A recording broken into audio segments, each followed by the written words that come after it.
Welcome to the XR Magazine podcast. I'm your host, Diana Olenik, and on this show, we dive into the cutting-edge worlds of XR, Web3, and artificial intelligence with the brightest minds in the industry, bringing you exclusive insights and game-changing conversations that will revolutionize your understanding of the future. Our guest today is a trailblazing expert. We're speaking about Marcus Segal, who is an experienced and dynamic executive with a passion for scaling consumer-facing product companies from startup to IPO. As CEO and co-founder of ForeVR Games, Marcus leads a diverse and talented team of gaming veterans and Imagineers in the goal of translating the most popular and classic IRL games into immersive virtual reality experiences where friends and families of all ages, abilities, and geographies can connect and have fun.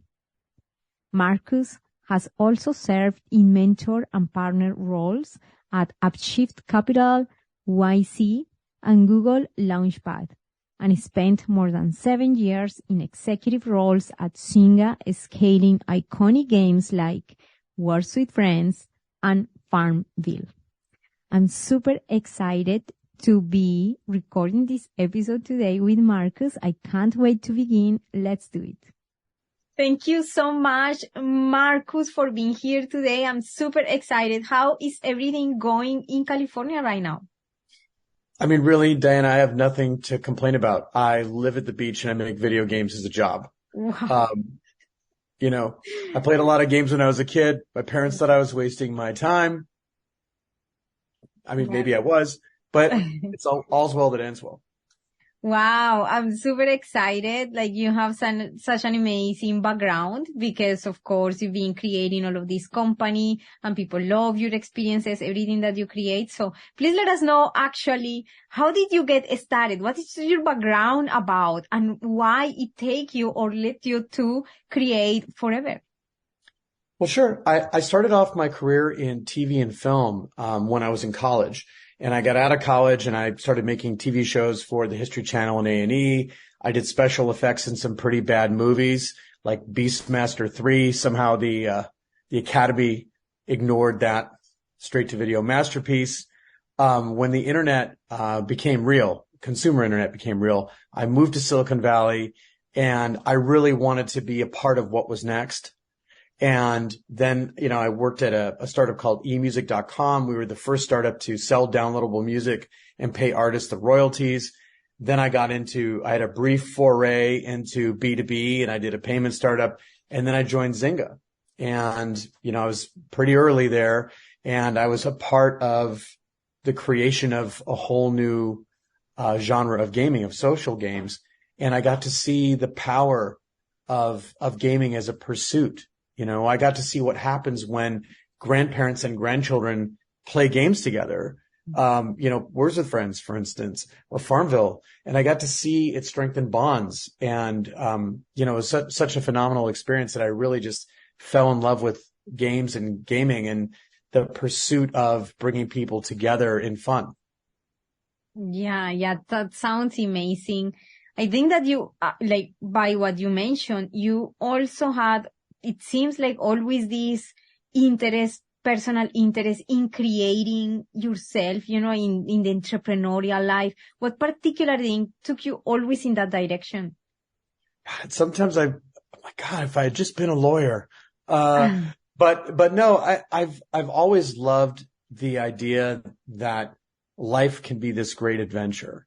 Entrepreneurship's not for everybody. And some people entrepreneur, they create within the companies that they're in.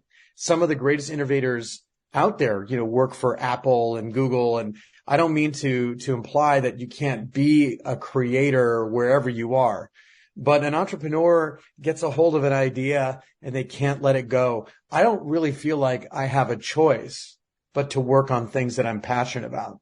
In life, you can fail doing something that does not fill you with joy.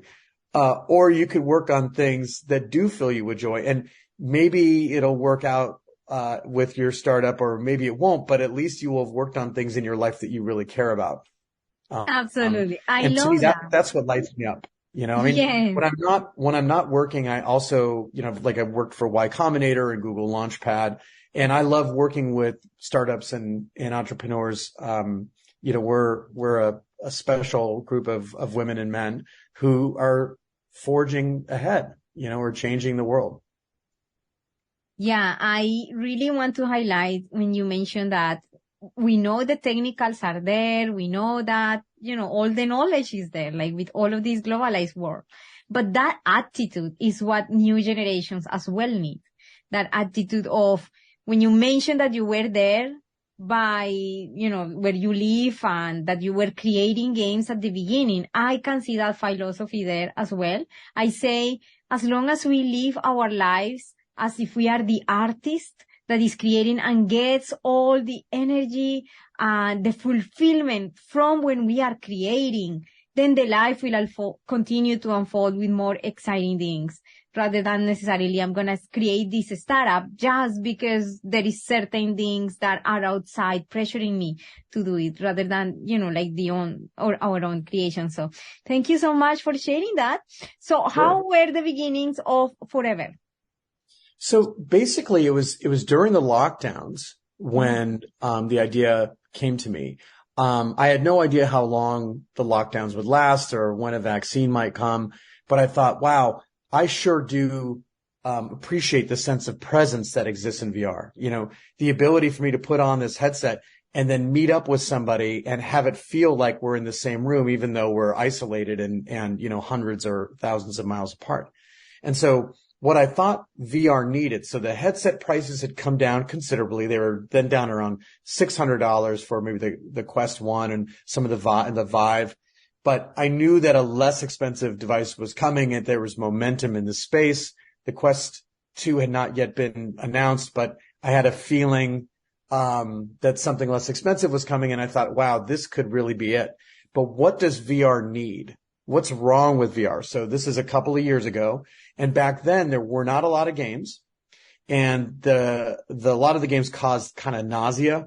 They weren't accessible. So imagine you've got this headset on and now you can't see where your fingers are on the controller. So learning a new controller, as anyone who's got an Xbox or a PlayStation knows, they don't change the controller very often because you're just moving very fast, but you're in this immersive space. You can't really see which finger is which button is X and A or B.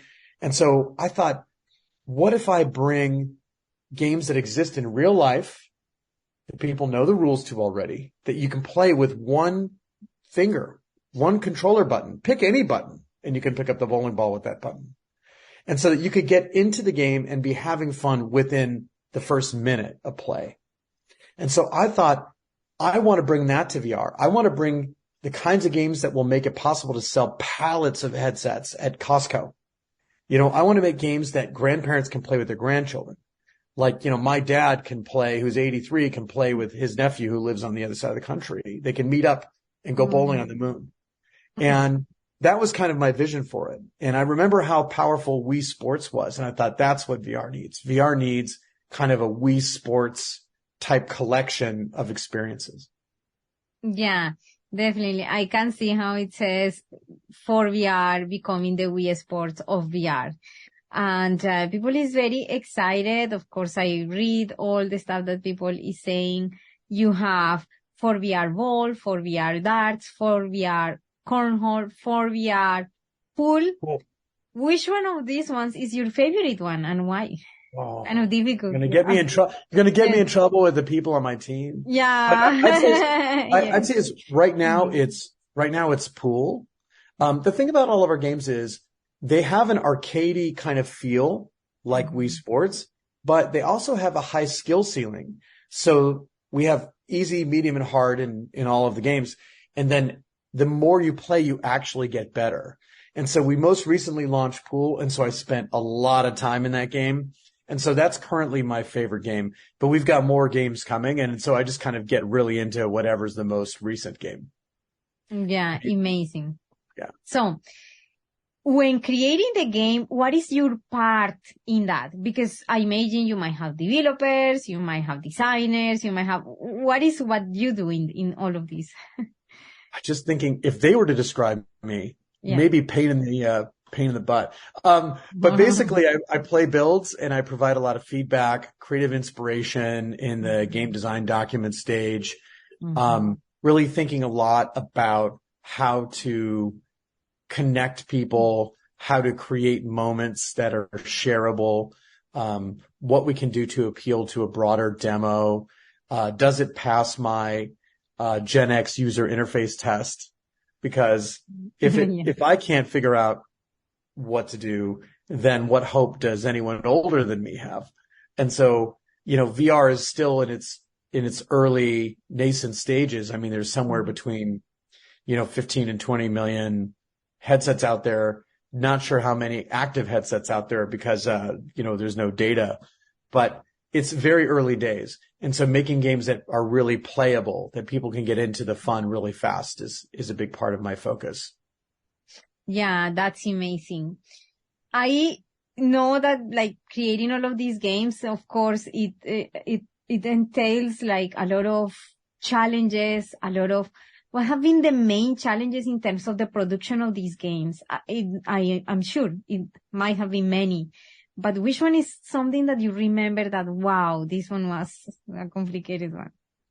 Well, okay. So there's sort of two levels here. There's one, which is creating a whole company during a lockdown where, fortunately I've been able to hire some people that I've worked with before, which is great. But most of the people on the team had never met them in person when I hired them. Amazing. And we had to scale up and we put 4 games out in a couple of years in VR, which is very immersive.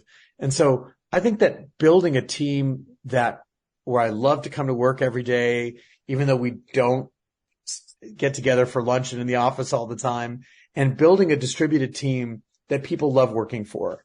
I think that's been an interesting challenge. I don't know. It's hard for me to say it was hard, but it did require more effort than in a non-distributed team. From a game perspective, I think the most challenging thing is striking this balance between people that want a hardcore simulation of a VR experience and people that want to have the feeling of joy of being good at something. So, take bowling, for example. So when we first shipped our bowling game, we really put it out there to create the best bowling simulator on the planet.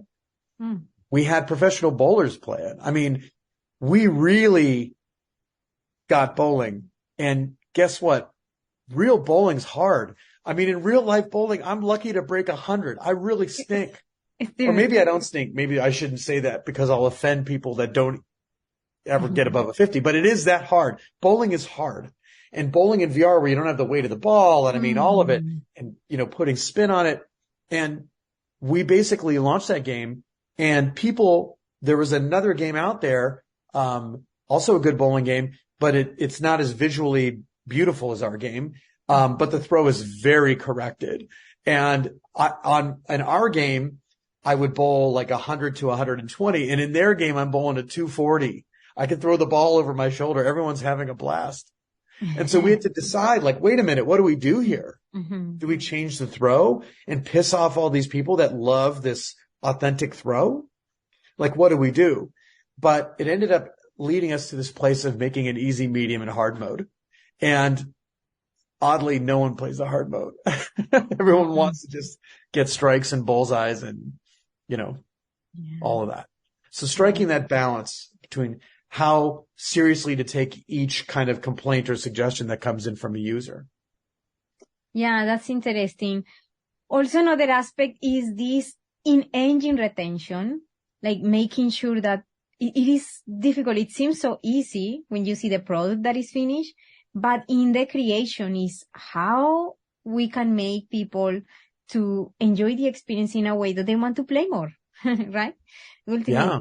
How did you come up with that good feature in your games? Well, I mean, I think one of the biggest challenges, and I know a big part of your audience are people that are aspiring developers and entrepreneurs looking at XR, AR, VR, MR. And I can tell you this, we're still at the stage where people, the majority of headset owners do not put this device on their head every day. It's not a daily for most people. For young people, where maybe that's their only game console, then they might put it on every single day. Sports is a category. It's more, oftentimes it's a weekly habit. For some people it's daily, but a lot of people it's weekly. We're okay with that, but we do face that challenge where people have to remember to put this thing on and remember to seek out your app. It's not like, this bad boy that is in my hand all the time. And I recently bought an Apple Watch because I was spending too much time looking at my phone and I thought that would help. And now I'm just spending too much time looking at my watch. So I think that's, something that we have to think about as makers is, how do we create something that people remember? Yes. And come back to again and again. Yeah. Yeah. That's amazing. Yeah. And I think that, for whoever is listening or watching, also actually getting into the experience of going and bowling and playing darts, the cornhole pool. Actually, these words that Marcus are saying that's where we can see them. Actually, like what type of features are used there or what type of things are used in order to invite people. And right now in these times, there is a topic that is hot right now, which is AI. So I wanted to ask you if there is any, I don't know if at the moment you're using any of these systems, but have you thought about using some of these technologies as well for your games, or you're using them right now, AI? Well, I think that we have, algorithms that can detect when users are getting stuck and things like that in games. Yeah.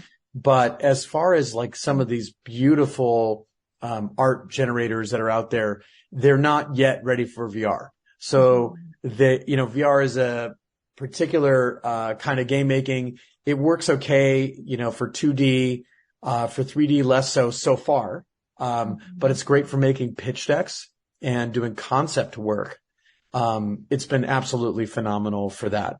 But I think it's going to be, I'm a believer. I am blown away by ChatGPT, and we're already living in the greatest era of entrepreneurship in the history of humankind, I think. If you think about how many businesses are created, how many apps are launched, how many people are going for it now, I don't believe there's another time in human history that we've seen this, and it's just getting started. And so, I think that AI has the potential to unlock even more entrepreneurship. It's an accelerant on entrepreneurship. I don't think it replaces it. Yeah, definitely. We're seeing just so many changes and so rapidly. And I guess that companies, applying this, even, just from the business point of view, are starting to see good, results in terms of optimization, etc. I was wondering about more like the infrastructure and for data, analyzing data from users and all of this. But in the future, that might be available for companies. It could be a big part of our story in the future. Right now we're finding the fun in a couple of new games, which I can't tell you about yet, but, wow. But I'm excited about them. But for us, it's, so much of what we're creating is visceral. So it's like, yes. I'm creating this pool game. We have a physics engine. Then we actually just put on the headset and we play a build, and it's like, okay, does this feel right? Does it look right?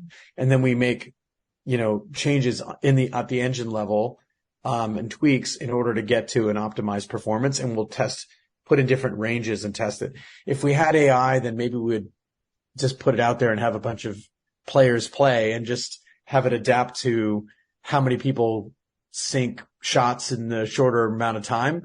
But even that, I don't know that would be better at first, because no two people throw a bowling ball the same way, Yeah. Thank you for explaining that. You have something interesting as well that I found, which is something called pass and play mode.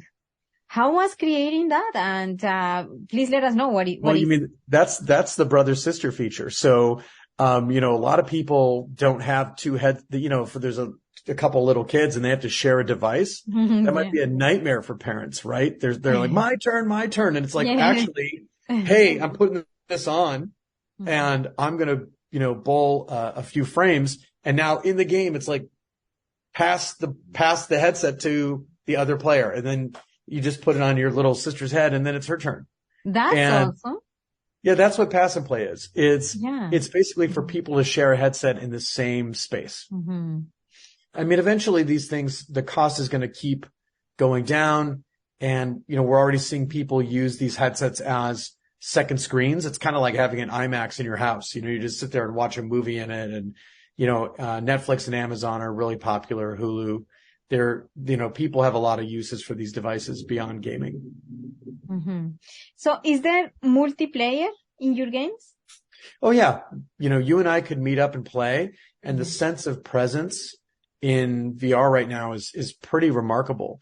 I know that Meta has been given a lot of flack for where their avatars are now. As a person who's built a company using software that they've created, I'm like, okay, guys, take it easy. They are losing money on this and they're trying to push something forward. And, we could either have no avatars or have work in progress avatars. And so the avatars are so, people may not love, how they look or whatever, but the feeling when you're in a room together is so compelling that if I stood too close to you, you'd be like, whoa, man, take a step back. Like you're close talking me. You can high five and sparks fly out. And I mean, there's all sorts of fun that you can have with your friends or make new friends or bring your family together and play. And that's really unique to VR. That isn't possible in PlayStation yet. They've got their own headset coming. Yeah, amazing. So, that in the games, there might be sometimes strategies to actually make people celebrate or, like rewards. What have been the most effective reward systems that you've applied that people actually, you can see that they are, respond well to them? Well, our players are collectors. And so our bowling game has over 200 different bowling balls, and they're really fantastic. Like they're really wild. There's like plasma ball, and there's, balls that have fish swimming in them. And there's, all of these sort of fantastical balls, and each of them has its own properties. So you'll figure out which ones are best for you. And then we also have environments to play in that'll blow your mind. And so each of these get unlocked. So the more you play, the more coins you get, the more things you can go shopping for. And that's going to expand into avatar clothing and all sorts of things like that. But right now you can basically, in all of our games, this is the case. So in pool, cornhole, darts, there's, like 100 different, 50 pool sticks at this point, but there's going to be more, and there's different felts and different things that you can do that you could unlock by playing more. And that seems to be what people enjoy. Yeah, I think that one of the things that I mostly appreciate about this medium VR is the fact that you can be in another place, in another country, as I have friends in other countries, and you can have an experience together as if we were closer. I think that this is magical. There is nothing there is no discussion there.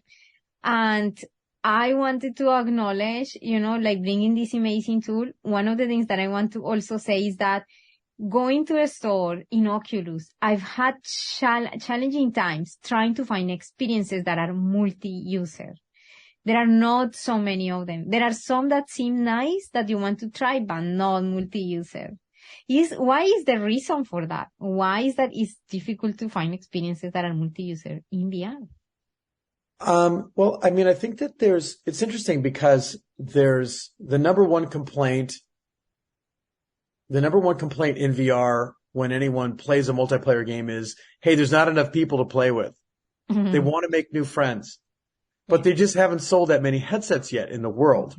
And so I think that developers have this challenge of, do I focus on a really great single player game, or do I invest in the multiplayer experience knowing that there may not be a great deal of player concurrency when I first launch. So especially when you first launch a game, you have 0 players on day one. You have 0 active players. Yes. Right? And so hopefully your game takes off and then you have a significant number of active players. And then they're all playing together. In all of our games, we have single player and multiplayer, and you have the ability, so like you and your friends could get together and set up a private room and you could all play together.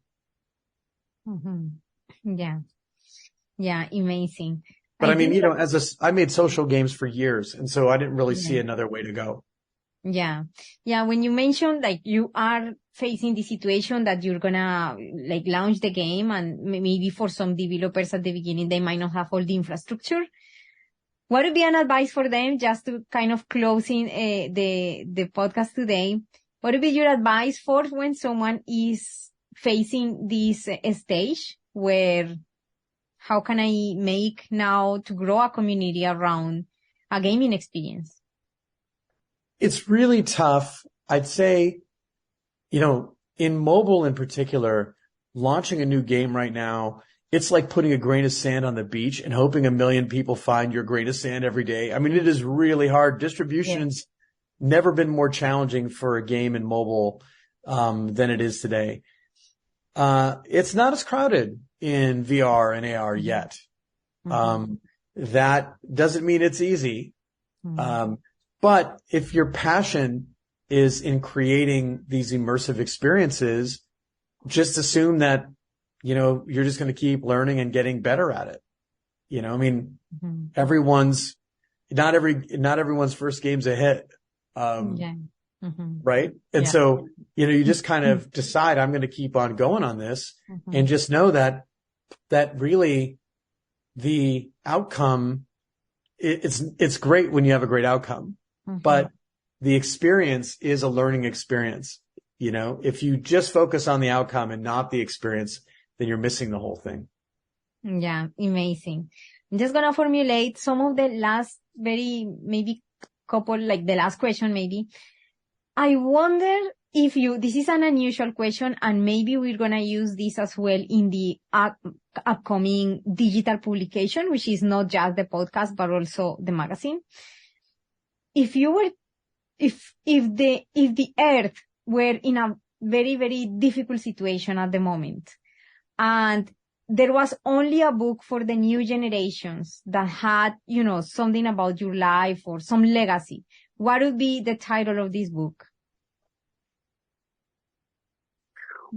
that you leave for coming generations? Okay, so you're saying, and this is a situation where you're saying the earth is in a dire place and someone wants to read a book about me? That means things have become very dire.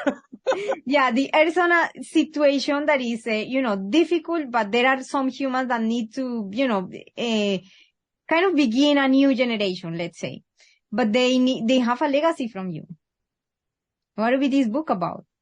Wow. See, I have 2 titles in mind. Desperation is an Ugly Cologne, and Other Lessons from a Life Well Lived, is one. The other one might be like, Get Rich or Go Bald Trying.